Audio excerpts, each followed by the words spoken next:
జమ్ము ఏది అయినా ట్రై చెయ్యి ఆచి చికెన్ మసాలా. ఆచి చికెన్ మసాలా. నవ్వండి, బాగా నవ్వండి. ఎందుకంటే ముందు ముందు కటకటాల వెనుక కూర్చుని ఏడ్చే రోజులు వస్తాయి గనక. తగిన సాక్ష్యాలు ఆధారాలు దొరకనంత మాత్రాన నేరాలు చెరిగిపోతాయనుకో. నాకు తెలుసు ఈ నగరంలో నేరాలు చేసే వాళ్ళ వెనుక ఉన్న అసలు మనుషులు ఎవరు. ఓకే, కానీ ఇంతకీ ఆ సరుకు ఎవరిదో? చేతికి అందిందాన్ని అనుభవించాలే తప్ప అది ఎక్కడి నుంచి వచ్చింది, ఎలా వచ్చింది, ఎవరిదై ఉంటుంది అని ఆలోచించటం అనవసరం. ఓకే. హలో, అలాగా, ఐసి.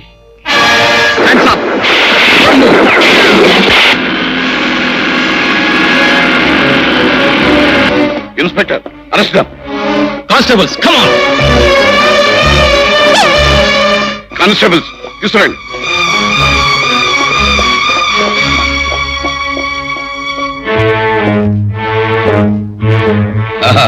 నమస్తే ఎస్పీ గారు. స్టేషన్ లో కూర్చుని పరిపాలన చేయవలసిన తమరు ఇలా దయచేశారేమిటి? నేరస్తుల కోసం అవసరమైతే నరకానికి కూడా వెళ్ళవలసి. ఓకే, కానీ ఇక్కడ నేరస్తులు ఎవరున్నారు? 10 ఏళ్ల క్రితం ఇక్కడే నేను ఒక నేరస్తుడిని పట్టుకున్నాను.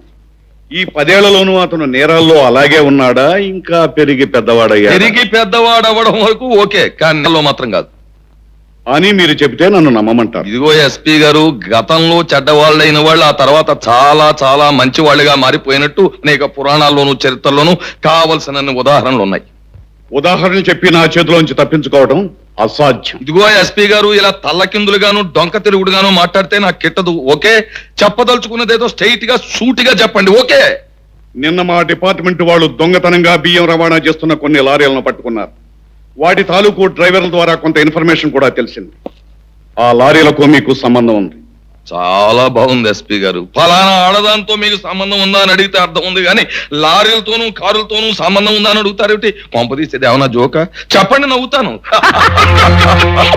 నవ్వండి, బాగా నవ్వండి. ఎందుకంటే ముందు ముందు కటకటాల వెనుక కూర్చుని ఏడ్చే రోజులు వస్తాయి గనక. తగిన సాక్ష్యాలు ఆధారాలు దొరకనంత మాత్రాన నేరాలు చెరిగిపోతాయనుకో.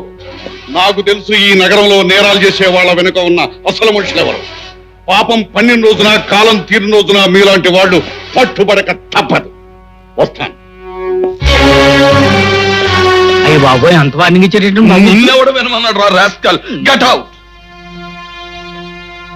ఏంటో బావా, నీ సరుకు కొట్టుకుపోయింది కాకుండా నీ ఇంటికి వచ్చి నీకు వార్నింగ్ ఇచ్చాడా? అయితే ఇవాళ రేపో నిన్ను బొక్కలు తోసాడు ఖాయమన్నమాట. ఓకే, నేను బొక్కలోకి వెళ్ళిపోవడం నీకు ఆనందమే కదా, కానీ నేను బొక్కలోకి వెళ్ళడమే జరిగితే కనీసం గంట ముందైనా నువ్వు బొక్కలోకి వెళ్ళిపోతావు. ఓకే, అది సర్లే, వాడు పట్టుకోపోయినా నువ్వు నా పేరు చెప్పి నన్ను బొక్కలు తోయించేస్తావు. నాకు తెలియదు నీ అదో బుద్ధి. సర్లే, ఇప్పుడు మనం ఎంత వెధవలము అన్నది కాదు ఆలోచించవలసింది. ఈ ఎస్పీ గారిని ఏమి చెయ్యాలి? వీడు మందుకా లొంగడు, మనీకి లొంగడు, సీకి లొంగినా బాగుండు. నువ్వు ఏర్పాటు చేసేద్దు. సర్లేవయ్యా, ఈ విషయంలో తొందర పడకూడదు. కాకపోతే తొందరపడి ముందుకు అడిగేసామంటే బోరబడి మూతిపళ్ళు రాలిపోతాయి. ఓకే. టేబుల్ ఒకటి సెటప్ చేసి ఆ తర్వాత తాపిగా ఆలోచించు. ఓకే, కానీ ఓ షరతు. లక్కీ డ్రాప్స్ అనేటప్పుడు ప్రాబ్లం సాల్వ్ అయిపోవాలి. బాగా. ఓకే రా. ఏమి డాక్టర్ గారు మీరు చెప్పేది? ఇన్నేళ్ల తర్వాత కూడా మా నాన్నగారికి చూపు వచ్చే అవకాశం ఉందా? అవునమ్మా, ఆరోగ్యమైన మనిషి ఐ బ్యాంక్ డొనేట్ చేసిన కళ్ళని మీ నాన్నగారికి ఆపరేట్ చేసి పెడితే తప్పకుండా చూపిస్తుంది. కానీ దానికి చాలా ఖర్చు అవుతుంది అనుకుంటాను డాక్టర్ గారు. ఖర్చు గురించి మీరేం ఆలోచించకండి. విదేశాల నుంచి వచ్చిన నా స్నేహితుడైన పెద్ద ఐ స్పెషలిస్ట్ మానవతా దృష్టితో తన ఖర్చుతోనే సాధ్యమైనంత మందికి చూపు తెప్పించాలనుకుంటున్నాడు. నేను మీ పేరు చెప్పాను. థ్యాంక్స్ డాక్టర్ గారు. చూడమ్మా, మీ నాన్నగారిని రేపే నర్సింగ్ హోమ్ లో చేర్పించాలి. వారం 10 రోజులు అవసరమైన టెస్టులు జరిపిన తర్వాత ఆపరేషన్ చేస్తారు. అలాగే. వస్తానమ్మా. వస్తానండి. థ్యాంక్ యూ డాక్టర్ గారు. ఏమిటండి, ఏదో మాట్లాడాలని రమ్మన్నారట? కూర్చో కూర్చో. పర్వాలేదు, చెప్పండి. అదే మా బాస్ నీకో శుభవార్త చెప్పమన్నారు. ఏమిటది? మీ ఇల్లు ఆయన దగ్గర తాకట్టు పెట్టి 25,000 రూపాయలు అప్పు తీసుకున్నట్టుగా అది వెంటనే చెల్లించమని చెప్పారు. ఒక్కసారి అంత డబ్బు నేను ఎక్కడి నుంచి తేగలను? నోట్లు ముద్రేస్తావో బ్యాంక్ కన్నం వేస్తావో నాకు అనవసరం. వారం రోజుల్లోగా నువ్వు ఆ డబ్బు పువ్వులో పెట్టి ఇవ్వకపోతే నిన్ను రోడ్డుకిచ్చి అట్నుంచటే కోర్టుకిచ్చి నీ ఇంటిని మంచి రాగంలో వేలం పాట పాడించేయగలను, జాగ్రత్త అని మా బాస్ నొక్కి వక్కాణించారు. అది విషయం. ఇంకా తమరు దయచేయచ్చు.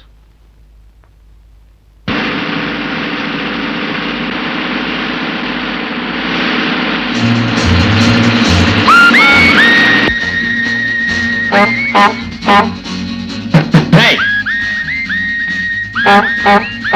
ఏంటే దిగండ్రా దిగండి. రేయ్ ఎవడనో దారి కట్టిగా లే లేస్తావులే.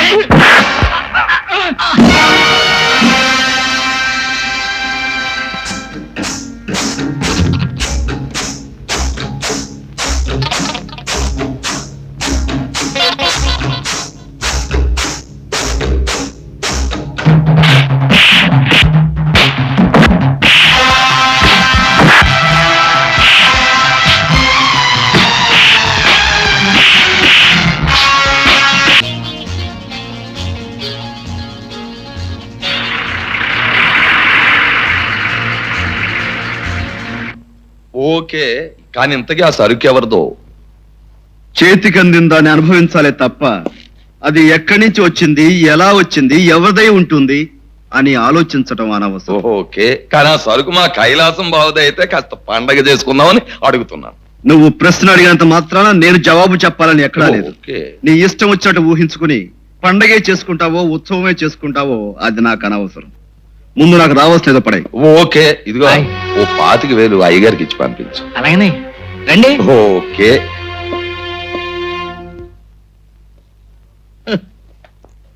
బావా ఏంటి బావా? ఎంత పని జరిగిందో విన్నావా? ఏమైంది బావా? నా సారా లారీ దారిలో ఆపి ఎవడో కొట్టుకుపోయాడు బావా. అయ్యయ్యో బావా, నీకెంత కష్టం వచ్చింది బావా. ఒరేయ్, ఓ కూల్ డ్రింక్. ఏమిటి? నా సారా లారీ ఎవడో కొట్టుకుపోయి నేను పక్కనే రోడ్డును పడితే నీ కూల్ డ్రింక్ సంతోషమా? నాకే కాదు బావా, నుదుటు రాత రాసిన ఆ భగవంతుడు కూడా సరదాగా కూల్ డ్రింక్ తాగాలని ఉంటది ఈ సందర్భంగా. నీకేమైనా బుద్ధి ఉందా? ఏదన్నా బాధ వస్తే ఇతంతో చెప్పుకోవడం, ఇతంతో ఇదిగో చెప్పుకోవడం. బావా, ఆ ఊరికి ఈ ఊరెంతో, ఈ ఊరికి ఆ ఊరు అంతే. నాకు కష్టం వచ్చినప్పుడు ఇంకా బాగా నవ్వావు నువ్వు. ఇదే 2 కూల్ డ్రింకులు బాగా తాగుతాడు. ఇదిగా 2 కూల్ డ్రింకులు కాదు, 2 విస్కీ బాటిల్స్ కూడా తెచ్చుకు తాగు నాయన. నీకు దండం బాబు, నీకు దండం. రారా బుద్ధిమాల వెదవా. రండి సార్. రారా నాయనా.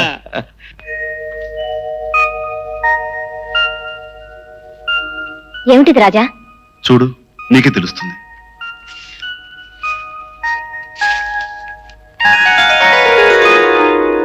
బాకీ డబ్బు చెల్లించి కైలాసం దగ్గర తాకట్టున్నా ఇంటి కాగితాలు తెచ్చారా?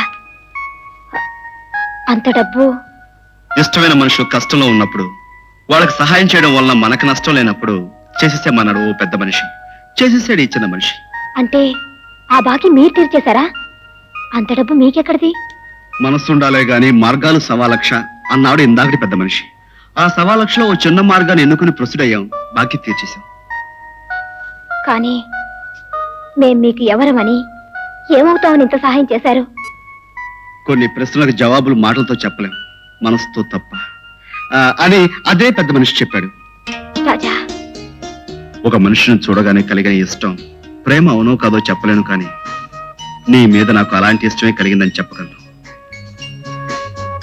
పాట కలిసి పాడినట్లే బ్రతుకుబాట్లో కూడా నీతో కలిసి నడవాలనిపించింది. ఇంతకాలం ఈ విషయం ఎలా చెప్పాలా అనుకున్నాను. ఎలాగైతే చెప్పేశాను. నేను చేసిన సహాయాన్ని కృతజ్ఞతగా నా మాట ఒప్పుకోమని అడగడం లేదు. నీకు మనస్ఫూర్తిగా ఇష్టం ఉంటేనే ఒప్పుకో.